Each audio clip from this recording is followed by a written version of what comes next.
Hello friends, எல்லாருக்கும் வணக்கம். எல்லோரும் எப்படி இருக்கீங்க? நான் ரொம்ப நல்லா இருக்கேன்.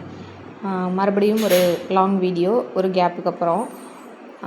என்னோடய சேனலை இப்போ தான் நீங்கள் ஃபஸ்ட் டைம் பார்க்குறீங்க அப்படின்னா லைக் பண்ணி சப்ஸ்கிரைப் பண்ணிக்கோங்க. அப்புறம் பெல் பட்டன் கிளிக் பண்ணிக்கோங்க. அப்போ தான் நான் போடுற வீடியோஸ்லாம் உங்களுக்கு சீக்கிரமாக நோட்டிஃபிகேஷனில் வரும். அப்புறம் எல்லோரும் கமெண்ட் பண்ணுங்கள், உங்களுக்கு என்னென்ன வீடியோஸ் வேணும் அப்படிங்கிறத சொல்லுங்கள். முடிஞ்ச வரைக்கும் ட்ரை பண்ணி போடுறேன். இன்றைக்கி என்ன வீடியோ அப்படின்னு பார்த்திங்கன்னா, எங்கள் வீட்டில் mutton soup plus mutton gravy பண்ணியிருந்தேன். அதில் இந்த எலும்பு ரசம் எப்படி வச்சேன் அப்படிங்கிறத இந்த வீடியோவில் பார்க்கலாம். நான் தனியாக கறி தனியாக வாங்கியிருந்தேன், எலும்பு தனியாக வாங்கியிருந்தேன். ஆனால் அது ரெண்டையுமே சீக்கிரமாக வேக வைக்கணும் அப்படிங்கிறதுக்காக குக்கரில் வச்சு ஒன்றாவே வேக வச்சிட்டேன். தனித்தனியாக பிரித்து எடுத்துக்கலாம் அப்படின்னு சொல்லிட்டு ஃபஸ்ட்டு குக்கரில் சும்மா சாதாரணமாக மஞ்சத்தூள் போட்டு கல் உப்பு போட்டு வேக வச்சுட்டேன். அதில் எண்ணெய் ஊற்றிக்குவேன் குக்கரில். எது நான் வேக வச்சாலும் ஏன் பார்த்திங்கன்னா, பொங்கி வலிய மாட்டேங்குது. சில டைம் பொங்கி வெளியில் ஊற்றி ஒரு சில டைம்லாம் சுத்தமாக நாஸ்தி ஆகிருக்கு. அப்புறம் எங்கள் அக்கா சொன்னிச்சு, இது மாதிரி பண்ணு அப்படின்னு சொல்லிட்டு நீங்களும் ட்ரை பண்ணி பாருங்கள். அது மாதிரி நான் அதனால் எண்ணெய் ஊற்றிக்குவேன். அதுக்கப்புறம் நல்லா வேக வச்சு ஒரு 8 விசில் 9 விசில் வேக வச்சதுக்கப்புறம் நல்லாவே வெந்துருச்சு. அதுக்கப்புறம் தனியாக கறியை தனியாக, எலும்பை தனியாக ரசத்துக்கும் கிரேவிக்கும் பிரித்து வச்சுட்டேன்.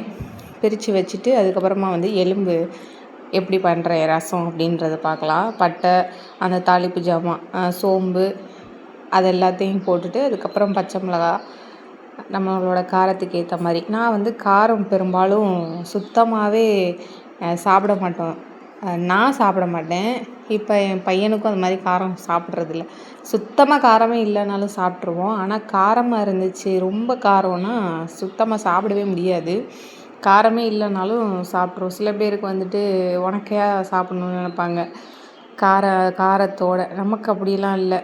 அது மாதிரி வீட்டுக்காரும் அப்படி தான். நாங்கள் காரமே இல்லாமல் கூட சாப்பிட்ருவோம். அதனால் அவன் சாப்பிட்றதுக்கு ஏற்ற மாதிரி நான் காரம் போட்டு வெங்காயம், பச்சை மிளகா, தக்காளி நிறையாவே போட்டேன். தக்காளி ஏன்னா ரசம் தானே, அந்த டேஸ்ட்டு கொஞ்சம் நல்லா கிடைக்கும் அப்படிங்கிறதுக்காக அந்த மாதிரி நிறையா தக்காளி போட்டுட்டு வச்சேன். நல்லா வதக்கினதுக்கப்புறம் நல்லா வதங்கினதுக்கப்புறமா நம்ம வேக வச்சுருந்த எலும்பு எடுத்து போட்டு அதோட தண்ணி இருக்கும் இல்லையா, அந்த தண்ணியை சேர்த்து ஊற்றிட்டு இஞ்சி பூண்டு பேஸ்ட்டு. எங்கள் அம்மா இஞ்சி மட்டும்தான் போட்டு வைப்பாங்க மட்டனுக்கு.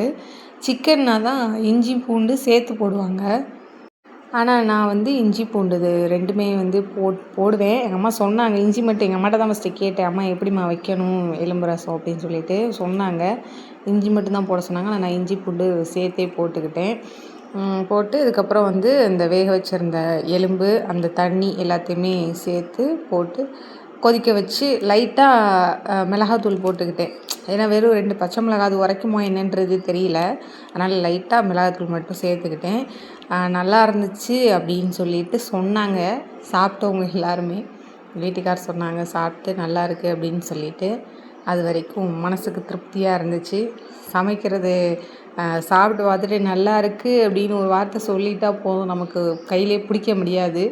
அது மாதிரி நல்லா இருக்குன்னு சொல்லிட்டாங்க எல்லாமே. அடுத்து கிரேவி பண்ணியிருக்கிறது நெக்ஸ்ட்டு வீடியோவில் வரும். அதையும் போய் பாருங்கள். இது வரைக்கும் என்னோடய வீடியோ இவ்வளோ நேரம் பொறுமையாக பார்த்த எல்லாருக்கும் ரொம்ப நன்றி. Thank you friends. நெக்ஸ்ட்டு ஒரு வீடியோவில் பார்க்கலாம். பாய்.